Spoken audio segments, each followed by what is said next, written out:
Them bad boys are custom made. What'd they run you? I'm 4,500 pop. Damn right. Hey, Bo, come on, it's Christmas. Come on, Johnny, you want to get some of that. Go get a handle on that, huh? Check out the thermal on top. It does. You like that? Hell yeah. You like that? You can see what makes the world go round among the Murdaugh clan. Guns, cars, booze, all of it is part of the power trip. Hey, you thought any more about what you're going to do about Tinsley? I got nightmares in my head, I fear. Thoughts build up until I can't feel. My mind fills up into a creature, and it haunts me somewhere much deeper. I got nightmares in my head, I fear. Episode 4 of the Murdaugh series on Hulu does a magnificent job of sewing together the difficult fabric of motive. Even if you know what the motive is, it's not necessarily easy to dramatize. Of course, if you're the director and it's your job to dramatize it, you better make sure you can boil down the motive to its kernel of truth. In a word, anyone know what the motive is in this case? Anyone know what was driving Alex Murdaugh? And also, what do you think Maggie's surprise gift is? Come on, is everybody here? Come on, I can't. You ready? Everybody? I'm ready. Are we ready? Yes, I'm ready. Before we get to that, and by the way, I'll be showing you what this special gift was at the end of this episode. But before we get to that, if you haven't subscribed to the channel, please do. Bear in mind, this is the 4th video reviewing the Murdaugh series, so I'll put a link to the others in the description. The one dealing with Maggie Murdaugh's secret life is really worth watching, so I do recommend that. And then just a special thank you to Michael Cozy for your super thanks. Every little bit helps, so if you have never ever given a super thanks, please do consider doing so. And let's get started. So episode 4 is titled Controlled Burn. Slow Burn may have been an even better title, but burn is right. Ever heard of the saying, money is burning a hole in your pocket? It means you can't wait to spend money as soon as you get it. For Alex Murdaugh, it was a case of not being able to wait to spend the money he'd won on behalf of his clients. In other words, he was spending other people's money, money that wasn't even his to spend. And the death of Gloria Satterfield, the family housekeeper who tripped on the porch steps, hit her head and later died, that is a prime example of exactly that. How Alec got her kids to buy into his scheme, which is to ask them, that's Gloria's kids, to sue his insurance company. Well, Corey here's a lawyer. He's not as good as me, but he's pretty decent. All right, so listen. Maggie and the boys and me, we want to do right by y'all. What a tangled web we weave. Those are actually Alec Murdaugh's words that he used in court. So what is the catch here? With your mama falling a Moselle, well, how homeowners insurance can take care of your medical bills? I mean, I can't sue myself. Corey here, he can represent you in the suit. And those words say it all, where he says, I can't sue myself, but Corey can represent you. Now, Alex suggesting his own lawyer means that he can get his paws on the check. And what do you think he did when that happened? When the check came through for over $4 million, he was supposed to hand it over to Gloria's kids. So what stopped him? And how were Maggie and Paul's murders connected to his financial crimes? And what, in a word, was the motive in this case?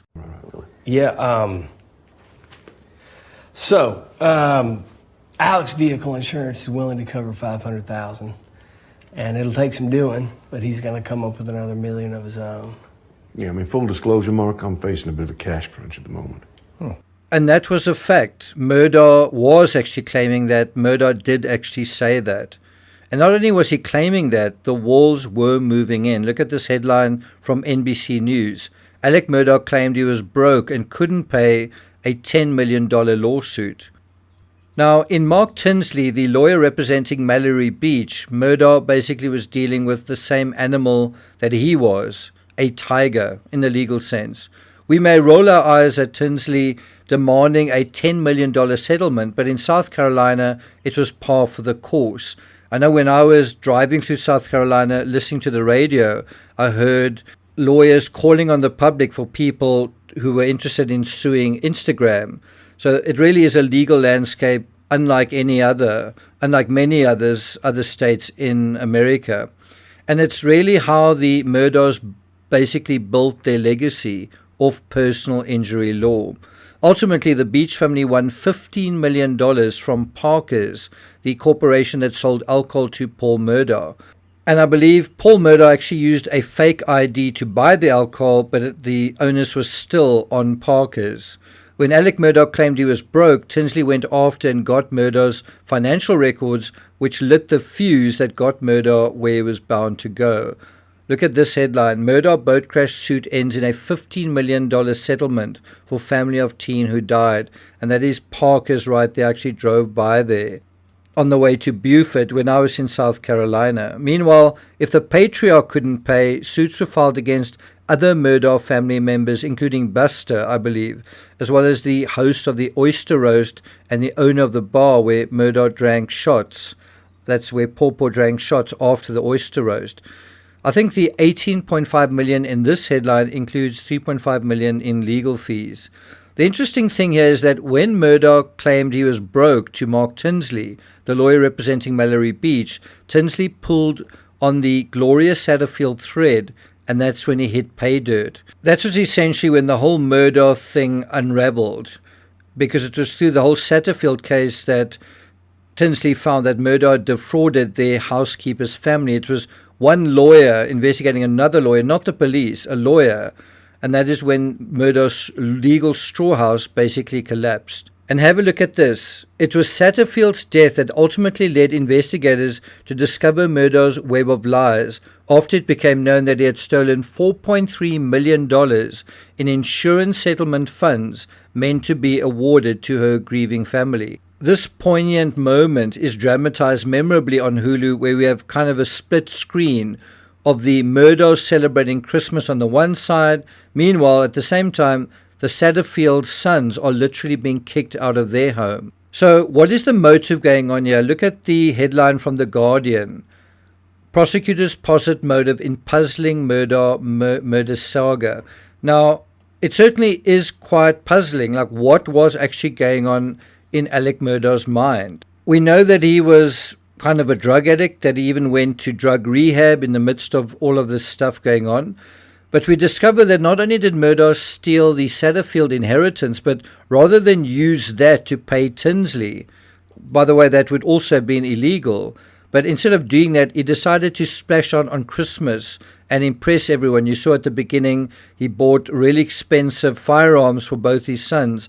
I think $4,500 a pop, almost $10,000 just on firearms. But what else was going on is trying to impress everyone. His father, his brothers, his sons, his wife. And he's doing that instead of paying his bills. And one of his brothers seems to notice this, which prompted him to say, what are you doing about Mark Tinsley? According to Fox News, I knew that he had done some things that were not necessarily above board in the way the Satterfield case was handled, Tinsley said. I think he may have said that at CrimeCon. But it turned out it was a lot worse than what I thought it was.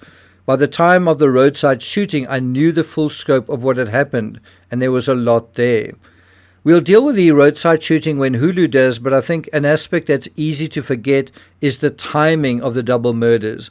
I often say the answer to many of the mechanisms underwriting a crime is time. The answer is time. Well, none more so than this one.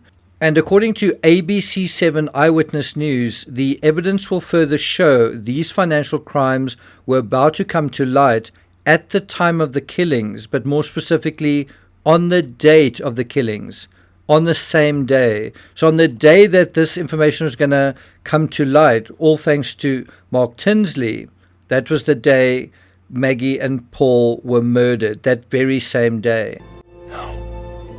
Which brings us at last to the moment of truth. Why?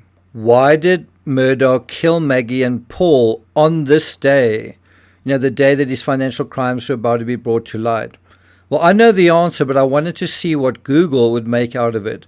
And it basically says to gain sympathy and to create a distraction, to stop his financial schemes from being revealed, to shift focus away. Well, you're not wrong. But it's also not quite right either. What is the overriding motive here in a word? Well, in a word, greed. Look at this headline. Alec Murdaugh's double life, how greed and corruption brought down the low country legal empire, but greed above all. Even if Murdaugh hadn't committed double murder, he would have still served around 40 years for around 27 separate financial crimes amounting to stealing a cumulative amount of about $5 million from different clients. Pay off a loan from last Christmas. And between you and Maggie, you were carrying $165,000 in credit card debt, Buster's tuition. Bahamas ain't cheap. Had a fucking good time, though. Killing Paul and Maggie wasn't just about distraction. It was also a way for Murdaugh to get Maggie's money, a disto, for example, and something else. Yes, I'm ready.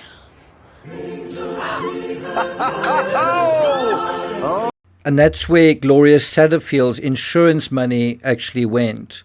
Now, when Murdaugh bought Maggie's vehicle, was it in his name or hers? Either way, he did it, I suspect, as a sort of financial collateral in case the tigers that were after him got their claws into him.